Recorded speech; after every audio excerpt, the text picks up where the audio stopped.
Hi everybody, welcome to my bonus video on pre-stressed concrete.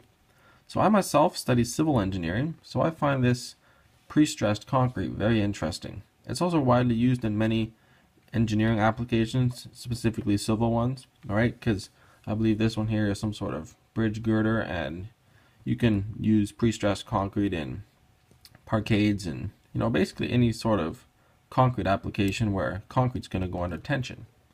Alright, so this is why we pre-stress it, because concrete is no good when it's under tension. It breaks very easily.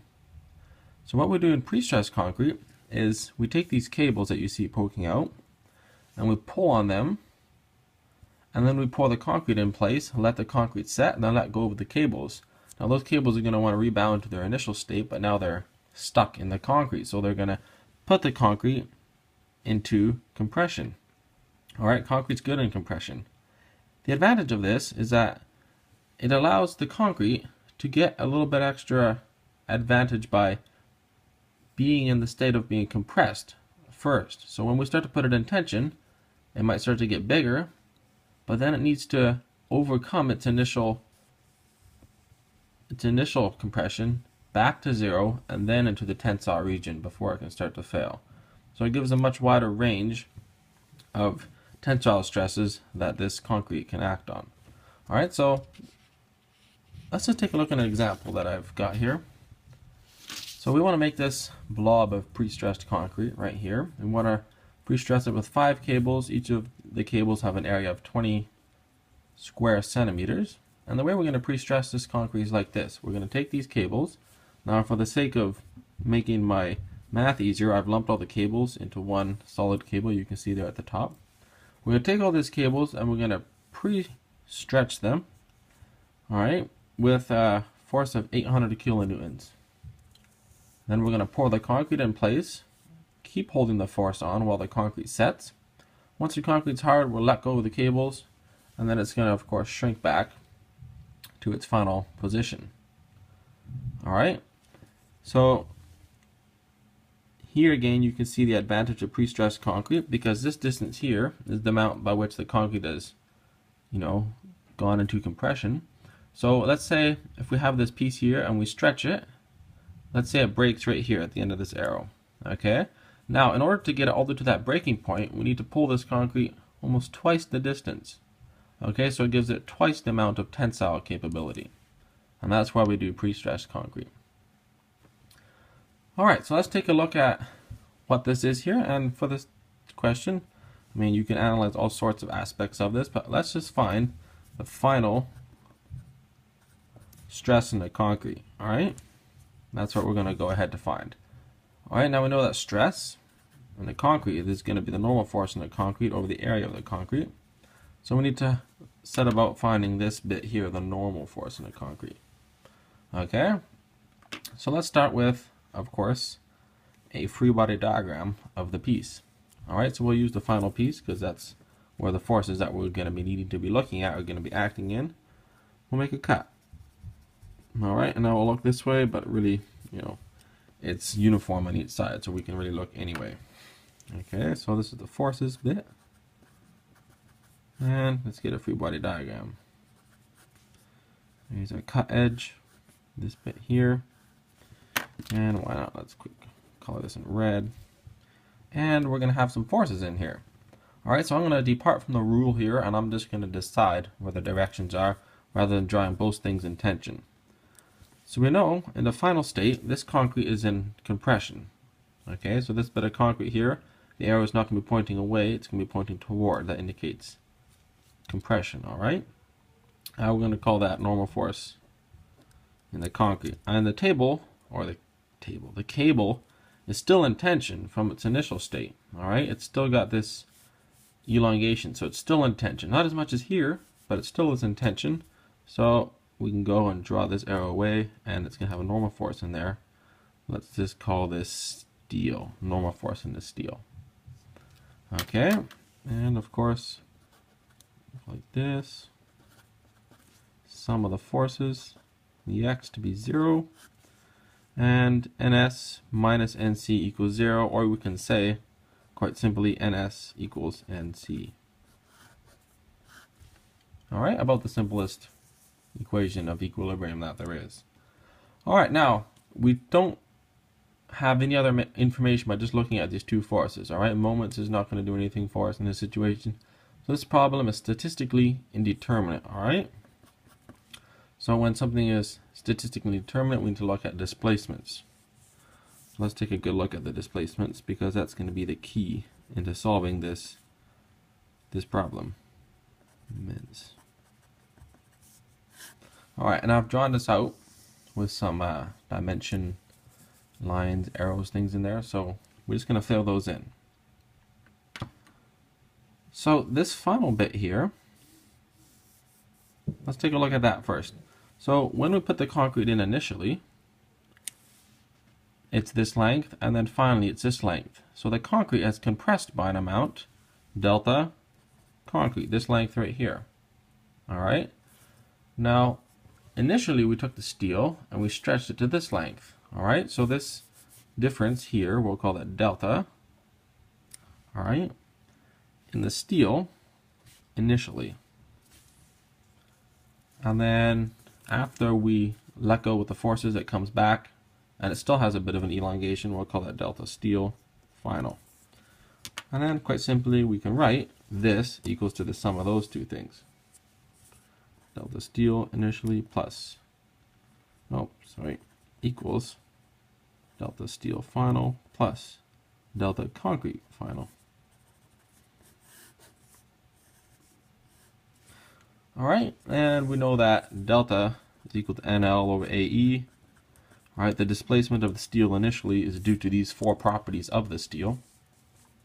So we can say N of the steel initially, so N initially, L over E steel A steel equals. All right, so this is the force in the steel, NS, L over E, and the normal force in the concrete. And of course, the E of the concrete, the A of the concrete. All right, and you notice I've just drawn the L as the same because we're going to assume, for the sake of this problem, that the length is much, much greater than the displacement. And that makes sense. Take a look back at our picture here that I showed you in the very beginning. All right, this length is very big, and we're not going to have a displacement on the order of magnitude of meters. It's probably going to be in the millimeters, all right? Maybe a centimeter or something, but not much more than that. So we can disregard the tiny differences in length, okay? And since we want to find the compressive stress in the concrete, we need N concrete. And we know that NS is NC, so we're just going to plug this into here just to make this equal to NC. And then factor out NC and see what it looks like. Okay. So plug this in here, make this NC. All right, factor out the NC. So then we're going to get NC equals to this side, NI, E steel A steel divided by what's left of this bit after I factor out the NC. All right, let's keep in mind that this is equal to NC.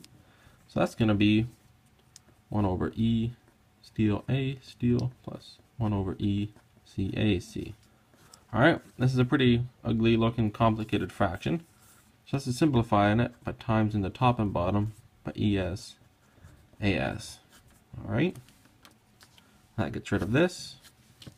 All right, and then we multiply this into the bottom. It's going to make this piece go into 1. Okay, so we can get rid of this here. And then this is just going to become a ratio. So the final equation that we want is NC is the normal force initially over 1 plus E steel A steel E concrete A concrete. All right, there's our normal force. Okay, moving along here. We want the final stress though, right? So normal force, we just need to divide this equation here by the area. So dividing by the area is essentially the same as timing the bottom by the area. And that's the area of the concrete. So rewriting that, we get stress in the concrete is N initial over this times the area of the concrete. So that 1 is going to be area of concrete plus E steel A steel over E concrete because the AC cancels out there. There we go. This is our final equation. Let's just take a quick look what Ni is. Alright, it's going to be pretty straightforward. It's going to be equal to the 800 because you can imagine a free body diagram, Ni is equal to this applied load. Okay? So we can just basically say this is equal to 800, or P, or whatever variable you want to get to the applied load. Alright, so plugging in our values here. Stress of the concrete, initially it's 800,000. Alright, putting it back into the newtons. Over 20,000, the area of the concrete. Times 10 to the minus 6 to conversion to meters squared. Plus E steel over E concrete. We can drop the times 10 to the 9 because that would be cancelled anyway. So that's 200 over 17 times area of the steel. So an individual bar was 20 centimeters and we have 5. So 5 times 20 is 100 times 10 to the minus 6. Alright, and the final compressive stress in the concrete then is 37.8 MPa.